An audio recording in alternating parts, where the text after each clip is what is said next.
Our trip begins in Ambon, the capital of the Moluccas archipelago in Indonesia. In the 16th and 17th century, the Moluccas were well known throughout the Western world. This region was so rich in exotic spices that the Europeans were fighting to control it. A spice as familiar to us as cloves sold for more than its weight in gold. Magellan claimed the Spice Islands for the Spanish crown in 1521. Then, the Dutch battled the British for control.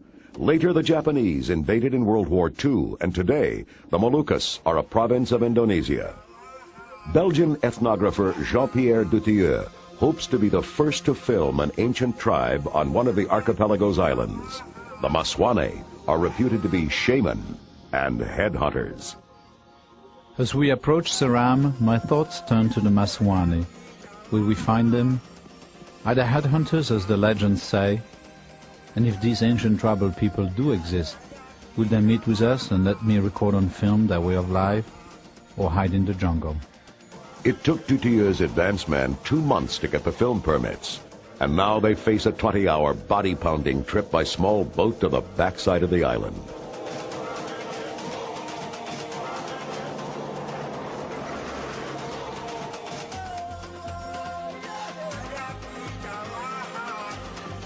Their excitement builds as the team enters Tremonti, where they'll make their final preparations. Porters are hired. Their supplies have been carefully packed. Jean-Pierre double-checks his maps as the team rests and waits out the storm. The time for preparation ends and the expedition is about to begin. Seram's interior will be difficult to reach. A road becomes a trail that turns into a path that disappears in dense jungle. The Maswane are the most isolated subgroup of the Alfuro tribe. Despite my research, I haven't been able to find anything written about the Maswane. They only exist in the stories told by other tribes in the region. Tales of Maswane shaman, medicine men, describe their ability to transform into bats, cure the sick and physically disappear as their spirit guides their people safely through the forest. A few hours later, they approach the first Alfuro village. They meet our smiles with quiet curiosity. As the drums begin to speak their deep meaning, a totem dances in the rafters, as giving permission to the women to move to the rhythm of the music.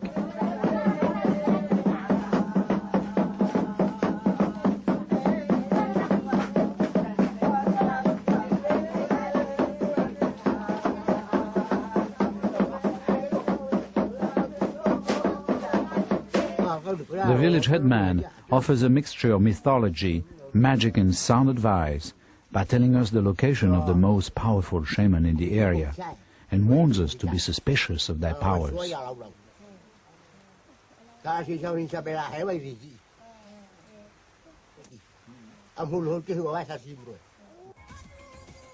As we move on, I can't help but remember the headman telling us about the shaman with the power to kill his enemies with a simple ritual, and another that can keep unwanted visitors away from his village by magically creating trails in the forest that circle to nowhere. He spoke of tribes that practice headhunting. They bless every new marriage by placing fresh heads under the houses of the newlyweds. I hope no weddings are planned during our visit. Nothing pleases Papasuto, the government-appointed guide. He worries about the coming rain, the lack of supplies, and the accuracy of the maps. Dutilleux realizes that his guide is not going to work out. He makes the decision that the expedition will continue without him.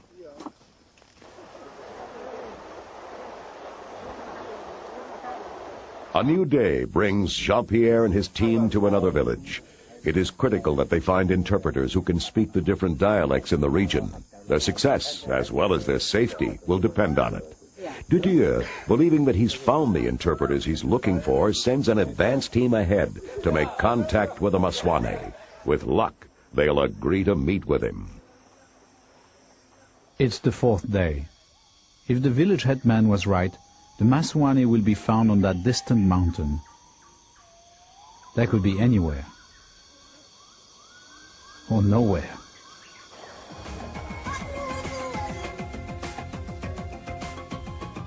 I pick a spot and establish our base camp. The only thing we can do now is wait. One of my guides has returned with a depressing message. The Masuane left a piece of rope with a knot. It means they have refused the contact. I'm disappointed, but at least we know for sure they're out there.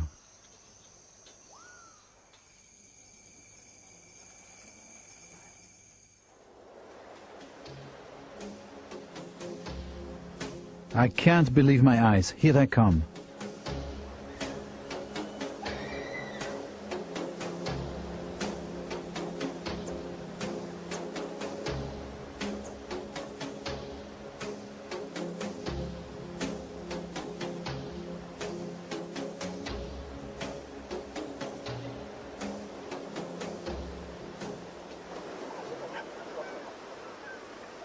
Jean-Pierre brings mirrors and tobacco as gifts.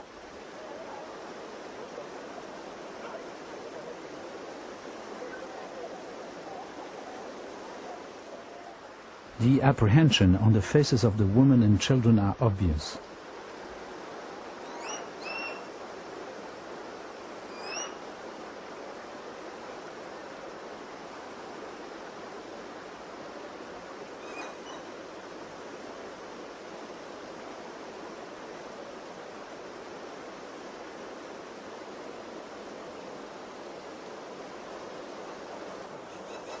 We come from very far away to meet with them. We are in luck. One of our porters understands their dialect. He's doing everything he can to reassure them and convey our peaceful intentions. Their mood lightens. The porter manages to calm them down and soon we are introduced. Lohia. Yeah. Makalili. Mulu asili. Lisa Puki. Ohai Chile. Tema Hawe. Oranite, Tema Mawe. Anda suka.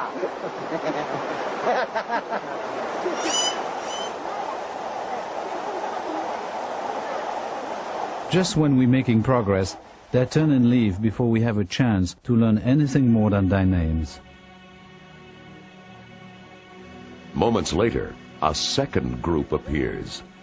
They are obviously afraid of us. Maybe they think that we are the magicians, but I know they are Masuane headhunters because of the red turban. Kasih ini bel untuk sakit. Dapat jam sampai. Yeah. So they're going to go make a camp? Yeah. Yeah, okay. Yeah?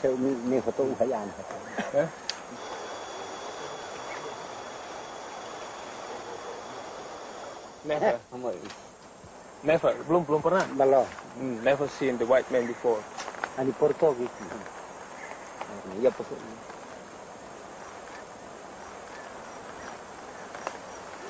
Down. Yeah? That's a woman because Yeah. she with one child.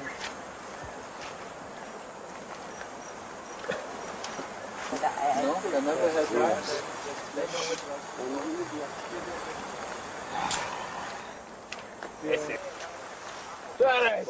They have to set up camp before nightfall. I'm not sure they will return. Bawa makanan tapi karena nanti makan apa hari. We should take some food for them.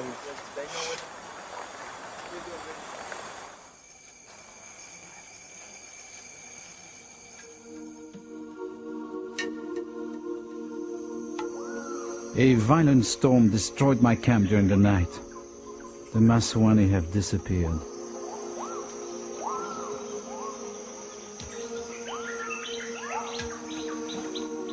By midday, a third group strides out of the jungle.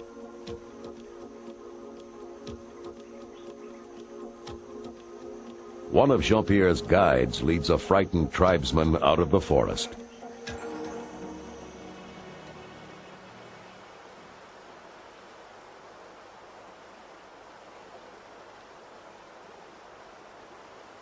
Their confident strides become tentative steps. Jean-Pierre's group doesn't make a move. Like hunters, The Maswane circle Jean-Pierre rather than approach him directly. Their eyes dart from me to the ground and back to me. The men wear a bark loincloth. The women wear bark skirts.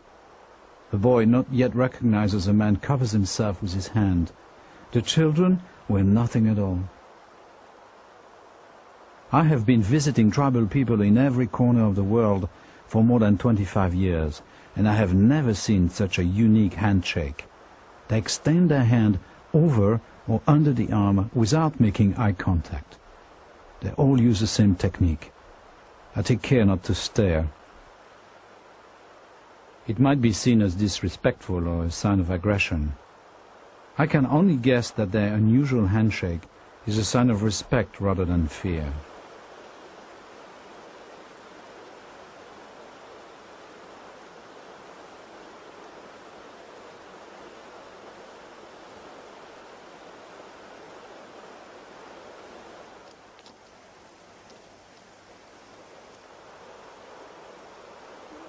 Jean-Pierre begins to learn the names of this Maswane tribe.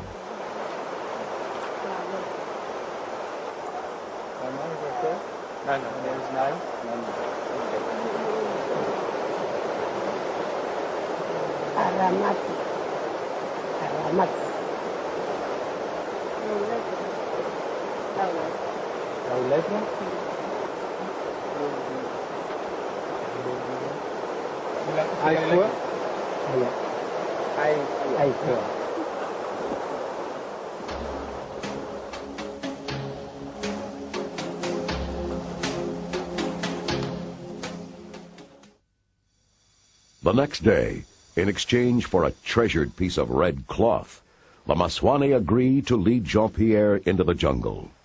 This is the finest gift of all because it is their favorite color, the color of blood.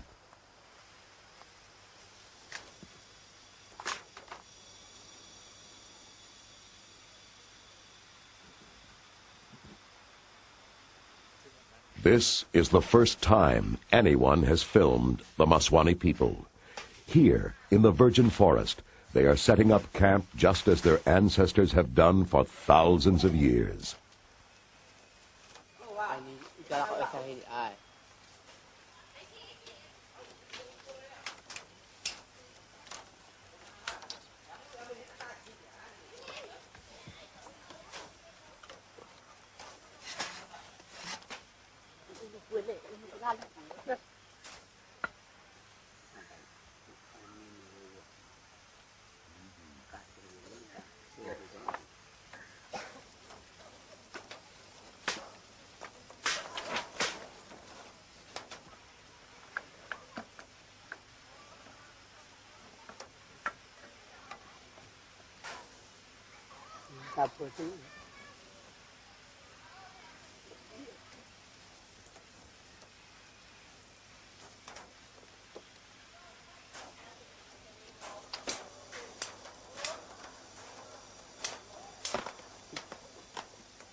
This is how we live in the forest. It's always been this way.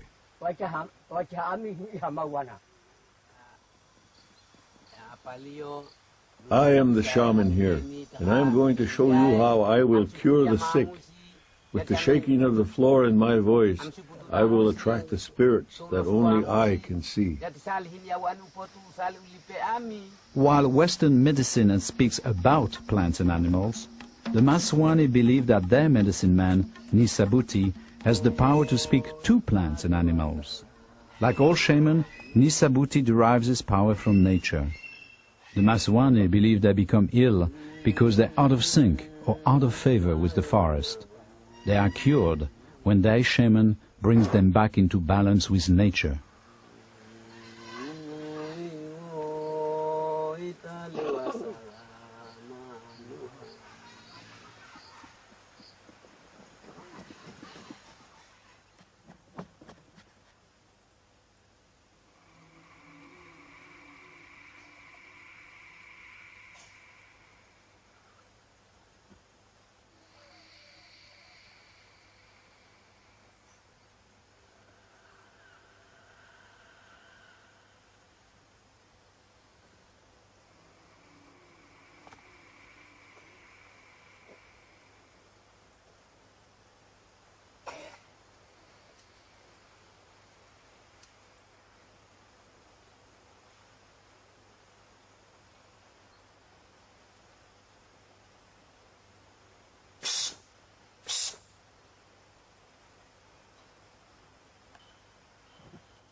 Nature provides the Maswani with a never-ending source of natural technology.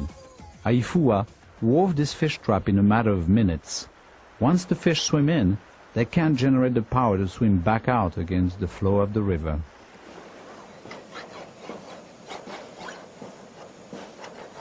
The impact of foragers on the forest is relatively insignificant because of their small numbers. The sago palm is one of the Maswani's most important sources of food.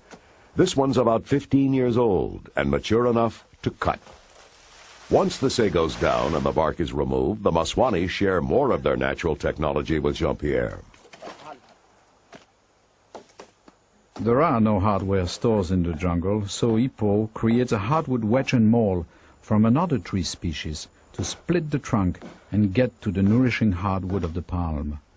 The sago is a major source of dietary starch for these non-farming people. It gives them 3 times as many calories as any other forest plant, based on the amount of time it takes to collect it. It takes only 10 days to cut and process 600 pounds of sago, which is enough to satisfy the needs of an adult for an entire year. A simple basket is made from the leaves of the sago. It's beautiful, functional, and free. The Maswani use every part of the palm. Nothing is wasted.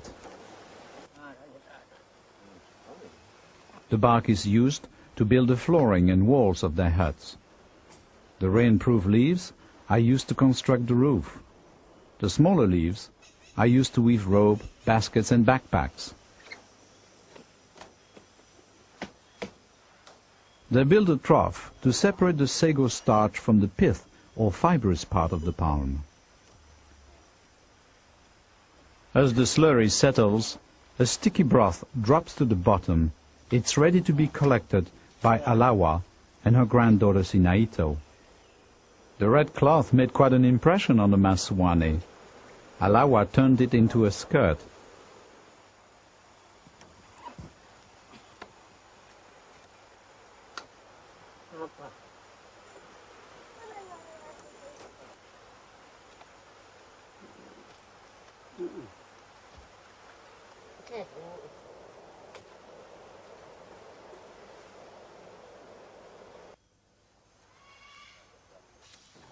A section of bamboo becomes a simple ball, perfect for a slow boil, without burning.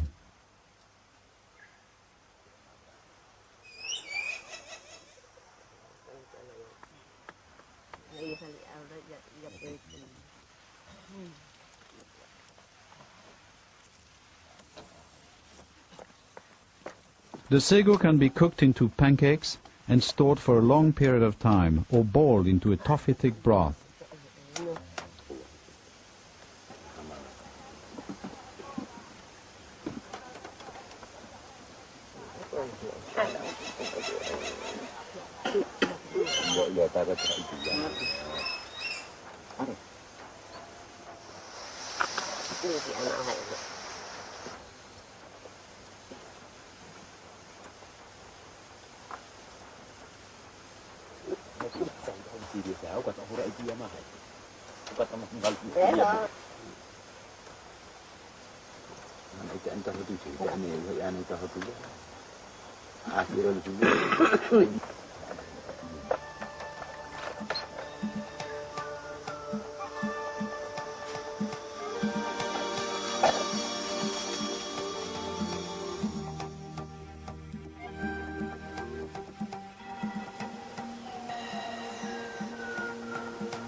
The Masuane teach us that life is about living in cooperation with nature.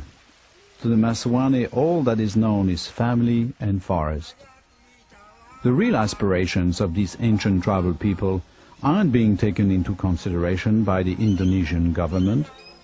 This forest is their world, their entire world, and their world is being sacrificed. To the Indonesian government, the trees standing in the forest are useless.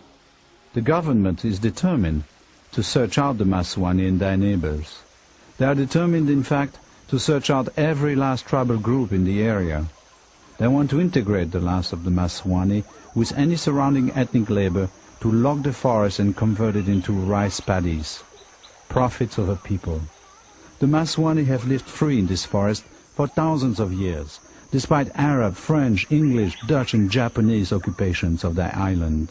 This mad rush for short-term profit is destroying the Masuane in one of our planet's richest and most beautiful environments. Only education and public awareness will lead to the preservation of enough native forests to support these wonderful people and their ancient traditions.